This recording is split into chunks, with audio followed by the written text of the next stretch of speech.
Olá, tudo bem?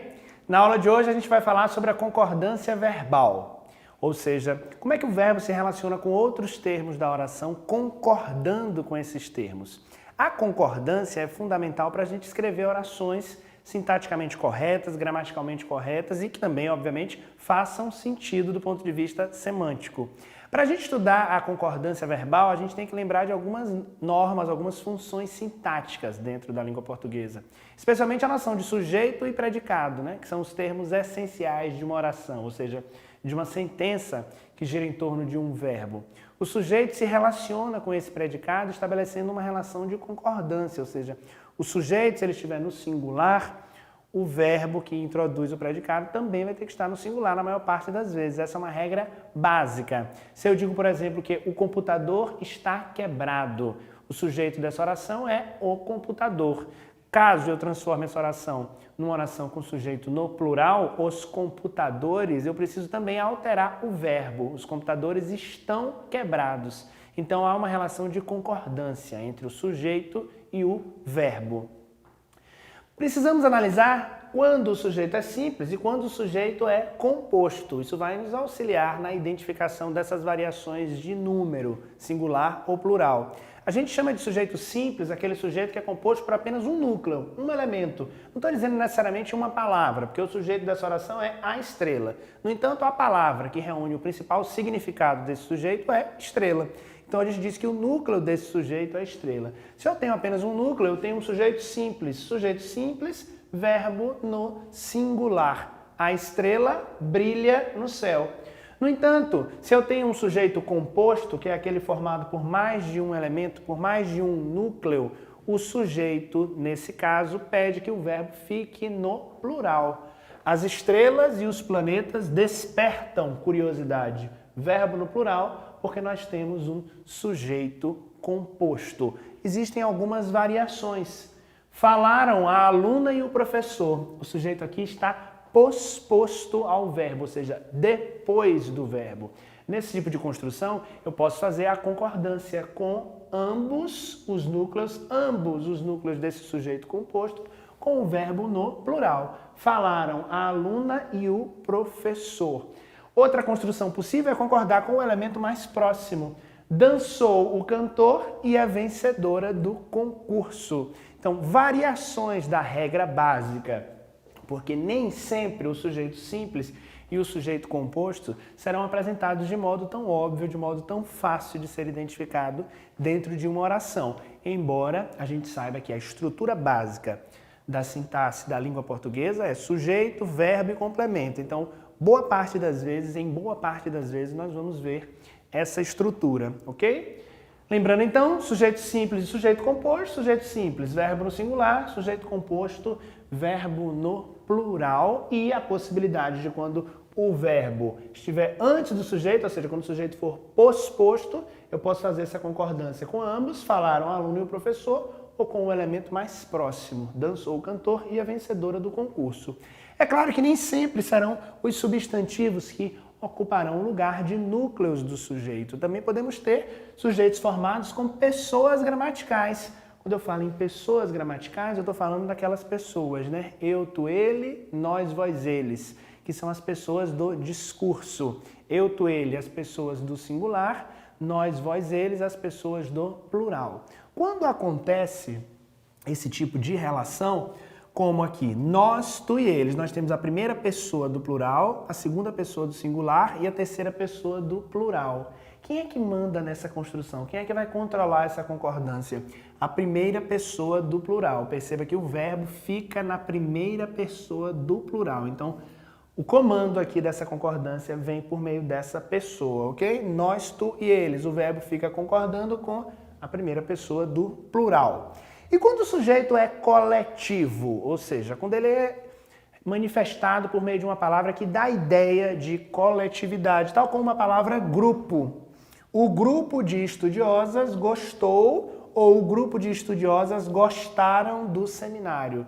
Nesse caso, que eu especifico os elementos, os componentes do grupo, eu até posso colocar o verbo no singular ou no plural, embora a preferência seja pelo uso do verbo no singular. Os gramáticos mais tradicionais recomendam isso. No entanto, já há uma possibilidade favorecida e aberta hoje por conta do uso que a gente faz da língua e das variações que são estabelecidas, que permite que a gente use também no plural. Então pode ser gostou ou gostaram, embora a preferência pela gramática normativa seja pela forma no singular. Se eu não tivesse a identificação dos componentes desse grupo, eu teria que colocar o verbo no singular. Então, o grupo gostou do seminário, jamais o grupo gostaram. Então, construções com substantivos coletivos, a gente tem que tomar muito cuidado. O povo reclamaram? Não, o povo reclamou. Embora haja uma ideia de coletividade, a palavra está no singular, logo o verbo também deve estar no singular. Com os pronomes relativos quem e que, há outras possibilidades. Nós podemos construir aqui. Somos nós quem fazemos tudo aqui. Há uma concordância do verbo, então, em relação ao pronome nós. Nós fazemos. Somos nós quem fazemos. No caso aqui, nós temos uma variação com o pronome que. Fui eu que realizei a tarefa. Também há uma concordância com o sujeito eu e o verbo realizei, eu realizei, e o que aqui que também representa esse sujeito. Lembrando que os pronomes relativos têm funções sintáticas e é importante que os verbos concordem com esses pronomes relativos, tal como eles concordam com as palavras dos antecedentes relacionadas a esse pronome. Nesse caso, a relação do pronome que aqui, por exemplo, foi com o pronome eu. Então, há essa relação de concordância, por isso que o verbo está no singular, na primeira pessoa. Eu realizei. Bom, esses são casos gerais, são casos comuns da língua portuguesa. A relação do verbo com o sujeito quando ele é representado por pessoas gramaticais, a relação do sujeito com pronomes relativos, com sujeito com ideias, com substantivos com ideias de coletivo. Agora a gente vai ver casos especiais, ou seja, expressões que geram dúvida de concordância. Muitas vezes essa concordância vai ser permitida de mais de uma forma ou apenas com uma possibilidade. A gente precisa ficar atento a isso. Uma expressão do tipo, a maior parte dos moradores quer ou querem uma reforma na escola do bairro. Olha só, a maior parte dos moradores quer ou querem uma reforma na escola do bairro. Qual será o certo? Os dois. Nesse caso, eu tenho uma expressão partitiva, ou seja, que indica a parte de um todo, a maior parte. No entanto, eu especifico os componentes dessa parte, os componentes desse grupo, a maior parte dos moradores. Então, eu posso dizer quer ou querem. As duas construções são possíveis. No entanto, quando eu não especifico os elementos, apenas a construção no singular é permitida. Então, com essas expressões partitivas, se não houver o determinante, singular. Uma minoria é contra. Se houver o determinante, ou seja, os componentes que se referem a essa parte, posso colocar no singular ou no plural. Expressões como uma das que, um dos que. A escritora foi uma das que mais impressionaram o público. Está correto? Está. Eu estou dizendo, na verdade, que ela é uma em meio a várias, então o verbo pode ficar no plural. Há uma variação possível, que é o uso do verbo no singular, se eu quiser enfatizar esse sujeito, essa pessoa. Mas quando eu me refiro a um no meio de vários e outros também impressionaram o público, o verbo fica no plural. Nenhum nem outro aceitou, nenhum nem outro aceitaram a oferta. Posso também colocar das duas formas. A língua aceita tanto no singular quanto no plural. Nenhum nem outro aceitou, nenhum nem outro aceitaram. Havia evidências do crime. Há uma aluna inscrita na aula de dança. Verbo haver. Independente da relação desse verbo com outro elemento no singular ou no plural, esse verbo no sentido de existir fica no singular, ok? Então, havia evidências, mesmo que o termo esteja no plural, há uma aluna. O verbo haver permanece no singular. E aí a gente tem que lembrar de um erro muito comum, que é o verbo haver no passado. Muita gente gosta de usar a expressão houveram reclamações. Haver no sentido de existir não sofre variação. Então isso aqui, galera, nunca, nunca essa construção, houveram reclamações. Não. Houve reclamações sobre a festa. Então cuidado na hora que você estiver apresentando um trabalho, fazendo uma exposição oral, ou até conversando com alguém, para não utilizar esse verbo de forma inadequada, né? Especialmente também na escrita, né? Na hora que você estiver escrevendo uma redação, tome muito cuidado. O verbo fazer, indicando tempo decorrido, também não varia. Então eu digo faz dias que não nos falamos e não fazem dias.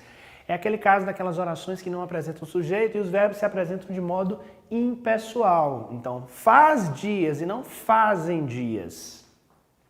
Aluga-se carro, alugam-se carros. Bom, nesse caso, nessas construções passivas de caráter sintético, quando eu utilizo essa partícula apassivadora, eu posso perceber a concordância exatamente por conta do termo com o qual ele se refere. Eu posso construir essa oração na passiva analítica, colocando um verbo auxiliar e um verbo no particípio. Aluga-se carro é o mesmo de que carro é alugado. Alugam-se carros, carros são alugados. Então há uma concordância do verbo com o elemento com o qual ele se refere. Diferente de precisa-se de ajudantes, que esse se é um índice de indeterminação do sujeito. Então, nesse caso, ajudantes fica no plural, mas o precisa-se mantém-se no singular, já que a gente não sabe quem é o sujeito, nessas construções de índice de indeterminação, a gente mantém o verbo no singular. Precisa-se de. Nessas construções com verbos de ligação, o verbo ser, por exemplo, ele vai concordar com o predicativo. Nesse caso aqui, expresso por um pronome, expresso por um substantivo. Quem é você? Isso são ameaças? Nesse caso, então, a concordância é com o predicativo. Plural, plural, singular, singular. Em relação a expressões de data, né, quando a gente vai usar o verbo ser para falar de datas, também a concordância é estabelecida com o numeral. Hoje é dia 12. Aqui eu estou usando a expressão dia, então eu vou colocar dia. Dia está no singular. Hoje é dia 12, hoje é dia 23. No entanto, por exemplo, hoje são 12 de maio. Eu posso fazer essa concordância, nesse caso, com o numeral, ok? Com a expressão dia, como a expressão dia está no singular, o verbo fica no singular. Mas, com o indicativo de numeral, com o indicativo aqui da quantidade de dias, hoje são 12 de maio. Posso fazer essa concordância no plural. Em relação às horas, como é que esses verbos vão concordar, né? Eu quero chamar a atenção de vocês sobre duas coisas. Primeiro, a ocorrência da crase, marcada pelo acento grave, nas expressões indicativas de hora. O show será a 1h ou será às 3h? Então aqui, nesse caso, eu preciso utilizar a expressão com o acento indicativo da crase. Em relação a horas, o verbo concorda com o horário ao qual ele se refere. Então eu digo, é 1h da tarde. O verbo concorda com a expressão 1h. Ou são 3h da tarde. O verbo concorda com a expressão 3h. Então a relação aí é estabelecida entre o verbo e o termo com o qual ele se refere. Não esquece disso, ok? Por isso que a gente vai dizer, por exemplo, é meia-noite, é meio-dia, e não são meia-noite ou são meio-dia. Por isso que a gente chama de concordância. É preciso perceber com quem o verbo concorda, com quais elementos da oração o verbo estabelece essa concordância, para eu não colocar errado no singular ou no plural e depois virar uma grande confusão a minha frase ou o meu texto.